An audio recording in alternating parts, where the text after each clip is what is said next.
Então, essa semana recebemos aqui um e-mail de um professor de História da Universidade Federal de Tocantins, o Dr. Bertone de Oliveira Souza, né, que está reclamando sobre o conteúdo das minhas matérias. Diz ele aqui, a ler os textos e assistir os vídeos do seu site, né, algumas questões me pareceram muito preocupantes. O site se dedica de forma unilateral a criticar tudo o que compreende como esquerdismo, incluindo aborto, eutanásia e homossexualismo. Então, em primeiro lugar aqui, seu Bertone, é o seguinte, o senhor algum dia já escreveu para o vermelho.org para reclamar que eles criticam unilateralmente tudo que se compreende como direitismo? Não. Então quer dizer que no Brasil já se tornou normal você ter milhares de sites de esquerda que criticam a direita. Tem um de direita que critica a esquerda, isso é muito preocupante, o homem está muito preocupado, né? No que diz respeito ao Olavo de Carvalho, é estarrecedor vê-lo defender alguém como o pastor Silas Malafaia.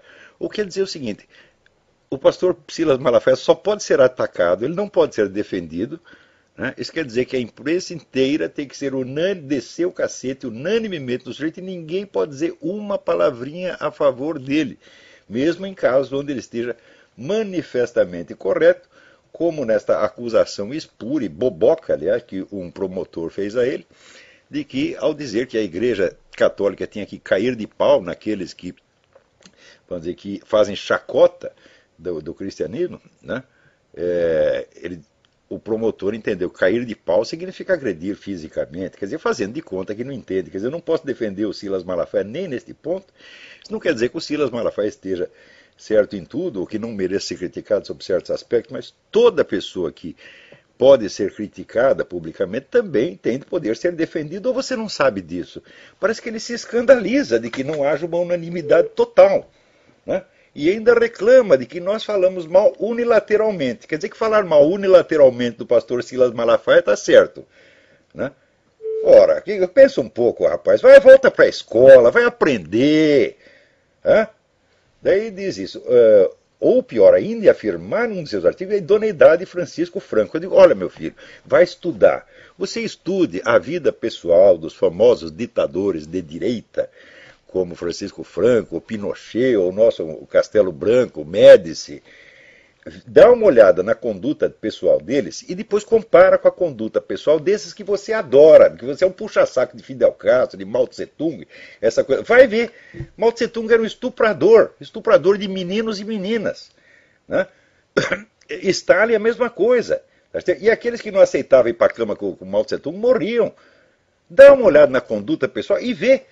Quer dizer, eu não sou nenhum puxa-saco de Francisco Franco, mas, olha, desse ponto de vista, pelo menos do ponto de vista da moralidade pessoal, não há comparação possível. Agora, Francisco Franco também não pode ser defendido nem nos pontos onde ele é obviamente melhor que os outros. Tem que ser a crítica unilateral.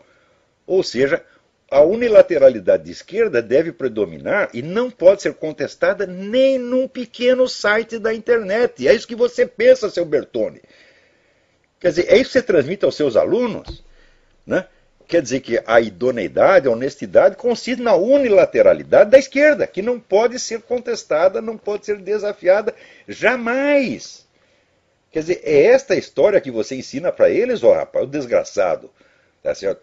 Daí disse a ele, ora, isso é deixa, ele escreve errado pra caramba, é um analfabeto, isso é deixa de levar em consideração a memória traumática que a sociedade espanhola guarda da ditadura franquista, chegando a manifestar seu protesto contra uma das instituições que mais apoiou a Igreja Católica quando da última visita do Papa àquele país. A sociedade espanhola ainda é maciçamente católica, e quem protestou foi lá meia dúzia de organização de esquerda. Ou você não é capaz de comparar, ou você acha que qualquer gritaria de esquerda representa a sociedade espanhola? Pois você, esquerdista, é um especialista nisso e usurpar a voz dos outros. Não é? Você organiza lá 5 ONGs, né? Paga com o dinheiro do Jorge Soros, faz um barulho e diz, isto é a sociedade civil. Aí vocês fazem isso o tempo todo. Daí, como historiador, você não é historiador coisíssima nenhuma, você é um professor de história, você não escreveu nenhuma obra historiográfica que mereça atenção, você é incapaz de escrever a história de um time de futebol. Né? Como historiador, não posso deixar de notar outras absurdidades históricas, como na afirmação de Olavo de Carvalho, de que houve mais distribuição de renda na ditadura militar brasileira do que em anos recentes. Você estudou as estatísticas da época e de hoje? Não, não estudou. Então, o que o sujeito faz é o seguinte, é típica reação de esquerdista. Quando ele vê uma coisa que o desagrada, ele expressa, né, a sua perplexidade, o seu escândalo, o seu espanto. E ele fica tão espantado que ele não precisa argumentar contra o outro. É assim, você expressa o seu espanto de maneira a dar a impressão de que o que você está falando é tão óbvio que não pode ser discutido. Porque se começar a discutir, você vai se dar muito mal. Então você chega e diz, é muito preocupante, estou aqui chocado, né? Ora, você está, como é que diz, fazendo teatro. Você não é capaz de discutir comigo, mas nem 5 minutos, rapaz. Eu, como historiador, você não é historiador merda nenhuma, porra. E... Olha aqui, eu não sou historiador profissional, mas eu pelo menos participei da equipe de uma obra monumental sobre o Exército na História do Brasil, em 3 volumes, né, publicada pela Biblioteca do Exército. Então, eu tenho alguma obra historiográfica da qual, como diria o Lula, eu posso me gambar. E você? Você escreveu a história de uma escola de samba, rapaz? Então, aqui, maior ainda, silenciar sobre a participação da sociedade no governo Goulart. Participação da sociedade no governo Goulart? Eu sei que a sociedade brasileira, esta assim, em peso, saiu às ruas na maior manifestação pública que já houve, para pedir a derrubada do governo Goulart. E apoiar o golpe militar. Isso aconteceu, ou você não sabe, você não é capaz sequer de consultar a mídia da época, rapaz. E se você pegar manifestações como as diretas já, foi fichinha perto do que aconteceu na época. Vai estudar um pouco, rapaz. Em termos recentes, os colunistas, nas propostas de reforma agrária e educacional que foram podadas pelo golpe. Reforma educacional, olha, eu conheço, por exemplo, a história da Universidade de Brasília. E se não fosse depois entrar o professor Azevedo lá para botar ordem na putaria que os caras tinham arrumado, essa universidade já nem existiria mais. Os colunistas parecem ignorar completamente os efeitos da crise econômica nos países ricos, como o aumento do desemprego. Como? Nós falamos disso o tempo todo. Né? E a crise econômica foi causada por gente como você. Foi causada por esse pessoal que sobe no governo e quer legislar e controlar tudo. E criaram leis que forçavam os bancos a emprestar dinheiro a quem não podia pagar. E fizeram isso porque isto foi um plano esquerdista concebido por discípulos do Saul Alinsky já na década de 50, com a ideia de que se você forçasse, né, a Previdência Social e os bancos a conceder mais direitos do que estavam concedendo na época, haveria a destruição, quer dizer, a Previdência Social ia ruir, os bancos iam ruir, ia criar uma crise econômica. Essa crise foi inteirinha montada por gente de esquerda. Você nunca ouviu falar na estratégia Cloward Piven, você nunca leu isso aí, você não sabe nada a respeito, moleque. Moleque mesmo, menino analfabeto. E vem se meter com professor, que é isso? Ser professor da Universidade do Brasil não significa nada, porra. Né? O site silencia grosseiramente sobre os problemas da concentração de renda no capitalismo. Concentração de renda no capitalismo? Faz favor, porra.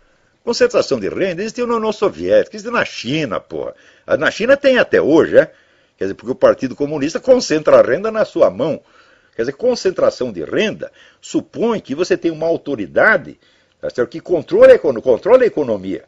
Tá certo? E daí, só quem tem acesso ao governo, só os amiguinhos do governo é que se beneficiam disso. E isso é exatamente o que vocês esquerdistas fazem, porra. Você pega o anuário da Heritage Foundation, que é o índice de liberdade econômica no mundo, e você vê, compare lá os números. São números oficiais da ONU e de outras instituições que mostram para você onde tem melhor distribuição de renda é nos países capitalistas, não nos socialistas. Nos socialistas tem distribuição de renda nenhuma, tem trabalho escravo. Ou você não sabe disso? Agora ele fala isso como se fosse uma coisa que não precisa ser discutida, não precisa nem ser provada. É autoprobante, né? Também é curioso que os artigos sobre a América Latina têm como preocupação central fazer apologia das ditaduras militares que graçaram no continente, minimizando o impacto sobre suas vítimas quando comparado ao stalinismo e ao maoísmo. Como minimizar? O impacto foi menor, foi incomparavelmente menor. Você não vai poder comparar um Pinochet, e muito menos os nossos ditadores militares, ao Fidel Castro, tá certo? Ou a qualquer ditador de esquerda no mundo. Não é que nós estamos minimizando, nós estamos dando os números que estão registrados historicamente ou você não sabe. Você vai querer comparar lá as 3 mil vítimas do Chile, do governo Pinochet no Chile, com os 70 milhões da União Soviética, os 70 milhões da China, você vai querer comparar? Sou eu que estou minimizando? Quer dizer, eu que estou fazendo o número 3.000 ser menor do que 70 milhões? Ou você não aprendeu aritmética? Como minimizar? É questão de ter um pouco de senso das proporções, seu idiota, vagabundo, palpiteiro do caralho. Vai lá enganar seus alunos, a mim não. Em um dos seus programas, o Olavo fala da visão ideológica, que ele define como abordar um assunto defendendo apenas o lado que interessa à pessoa, chamando a atenção para os problemas advindos desse tipo de abordagem. Ao que eu pergunto, essa crítica não deveria ser aplicada ao próprio site, seu colunista e a forma como as matérias são selecionadas e redigidas? Olha aqui, primeiro, o site foi feito para compensar a hegemonia esquerdista. Então nós não temos, vamos dizer, que dar aos esquerdistas, no nosso pequeno site, a chance que eles não nos dão na Folha de São Paulo, no Estadão, no Globo, em parte alguma. Então o que nós estamos tentando é criar, vamos dizer, pelo efeito de contraste, um mínimo de equilíbrio nessa discussão. Então, se todos os sites repartissem o seu espaço, né, dando espaço para todas as vozes, para todas as modalidades de pensamento ideológico, então sim, nós faríamos o mesmo, mas não tem sentido. Se o nosso site é feito justamente para formar um contraste e criar, vamos dizer, o mínimo de equilíbrio indispensável, o mínimo de confrontação indispensável, então é claro que a sua crítica não é procedente. Ademais, você está confundindo duas coisas. O pensamento ideológico não se define por defender um lado. Todo mundo defende um lado. Tá certo? Não é este o problema. O problema da abordagem ideológica é que ela proíbe, ela veta a possibilidade de você levantar outras perspectivas. Não necessariamente perspectivas que se opõem a ela politicamente. Porque o simples fato de você equacionar a questão nesse tema, tem aqui uma direita e tem aqui uma esquerda e tem que ter os dois lados. Isso aí, cientificamente, é bobagem. Quer dizer, a confrontação de ideologias opostas não tem nada a ver com a confrontação de várias hipóteses científicas. Ou você confunde as duas coisas. Você está confundindo, vamos dizer, a simples, vamos dizer, honestidade num debate político, que é dar voz, direito de voz a todas as facções, com a confrontação científica de hipóteses, que é do que eu estava falando. Mas esse indivíduo ele não imagina que isso possa existir. Ou seja, aonde você estudou história, moleque? Então tá aí.